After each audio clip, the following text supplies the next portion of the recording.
नमस्कार विद्यार्थी बालमित्रांनो, प्रिया टीचिंगमध्ये तुमचे स्वागत आहे. आजच्या भागामध्ये आपण एकात्मिक पाठ्यपुस्तक बालभारती इयत्ता तिसरी भाग 1 मराठी माध्यम या पुस्तकातील परिसर अभ्यास इयत्ता तिसरी या विषयातील 5 नंबरचा घटक काळाची गरज हा अभ्यास करणार आहोत. पान नंबर आहे 105.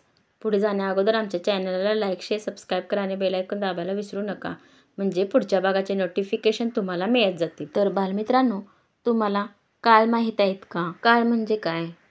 तर तेच आपण या पाठामध्ये समजून घेणार आहोत. पाठाचे नाव आहे काळाची गरज. काळाचे 3 भाग आहेत. जो घडून गेला तो भूतकाळ, जो चालू आहे तो वर्तमान काळ आणि जो येणार आहे तो भविष्यकाळ. आज सोमवार आहे. आज हा शब्द वर्तमान काळ दाखवतो. उद्या माझा वाढदिवस आहे. उद्या हा शब्द भविष्यकाळ दाखवतो. काल आजीने मला गोष्ट सांगितली. काल हा शब्द भूतकाळ दाखवतो. काळ समजण्यासाठी दिनदर्शिका म्हणजेच कॅलेंडर, शाळेचे वेळापत्रक इत्यादी साधनांचा उपयोग होतो. या ठिकाणी कॅलेंडर दिलेला आहे बघा. या कॅलेंडरचा उपयोग आपल्याला काळ समजण्यासाठी होऊ शकतो. या कॅलेंडरमुळे आज, उद्या, काल समजते.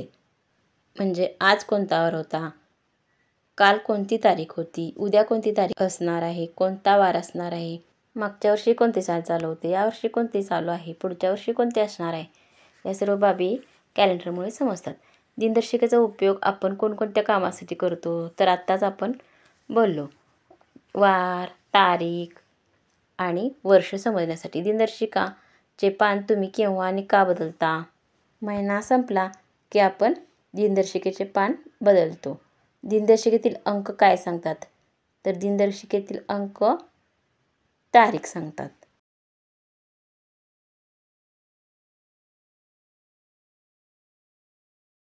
आता आपण पुढे पाहू. माहीत आहे का तुम्हाला? इतिहास विषयाचा अभ्यास करताना काळ समजून घेणे गरजेचे असते. एखाद्या ठिकाणी इमारतीचा पाया खोदताना काही वेळेस जुन्या मूर्ती या ठिकाणी आहेत पहा, नाणी, खापराचे तुकडे इत्यादी वस्तू सापडतात. या वस्तू कोणत्या काळातील आहेत त्याचा अभ्यास केला जातो. अशा अभ्यासातून त्या वस्तूंचा काळ समजतो. तर या नाण्यांचा अभ्यास केल्यानंतर त्या वस्तूंचा काळ समजतो. कोणत्या काळातील वस्तू ते समजते.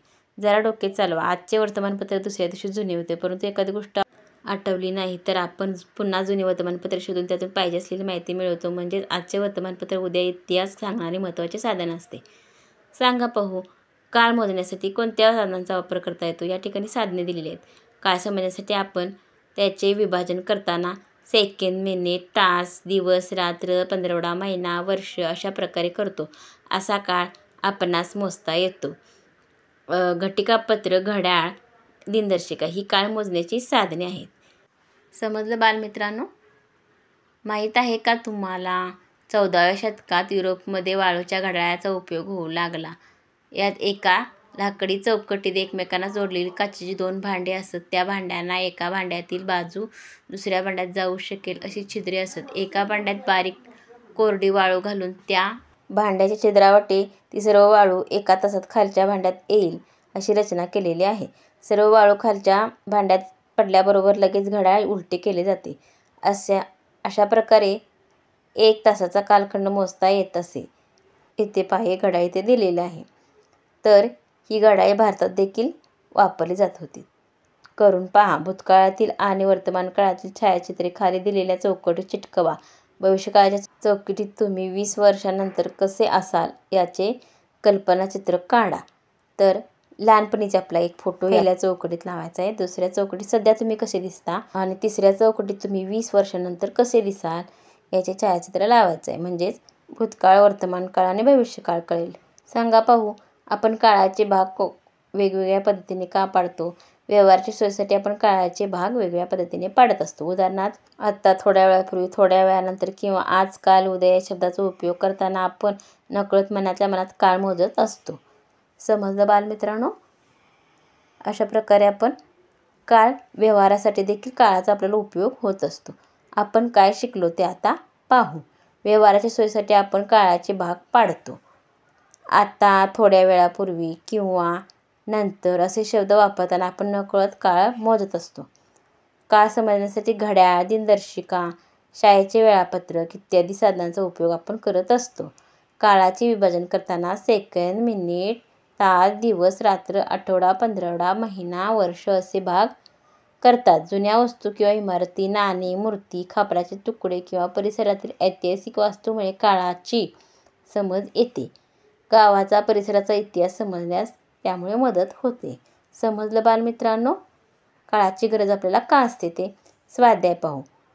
खालील प्रश्नांची उत्तरे द्या. काळ मोजण्याची साधने कोणती सांगा? तर काळ मोजण्याची साधने घटिकापत्र, वाळूचे घड्याळ, दिनदर्शिका. 2. काळ समजण्यासाठी आपण त्याचे विभाजन कसे केले? तर या ठिकाणी दिलेले आहे. काळाचे विभाजन करताना आपण सेकंद, मिनिट, तास, दिवस, रात्र, आठवडा, पंधरवडा, महिना, वर्ष असे त्याचे विभाजन आपण करतो. या ठिकाणी मी लिहिलेलं आहे. तुम्ही वहीत लिहायचे आहे. अ गट व ब गट यांच्या जोड्या लावा. या ठिकाणी 2 अ गट आणि ब गट केलेले आहेत. त्यांच्या जोड्या आपण लावायच्या. जो घडून गेला तो काय असतो? भूतकाळ. म्हणून आपण इथे जोडी लावू. जो चालू आहे तो वर्तमान काळ. म्हणून इथे आपण जोडी लावू.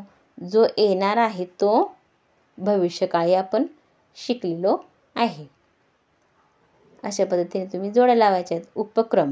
घरातील सर्व सदस्यांचे वाढदिवस असणाऱ्या इंग्रजी किंवा मराठी महिन्यांची क्रमाने मांडणी करा.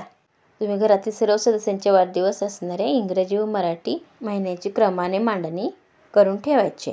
समजलं बालमित्रांनो? आज आपण काळाचे प्रकार किती, काळाची गरज का, व्यवहारात त्याचे उपयोग काय, काळाची साधने कोणती हे पाहिले आहे.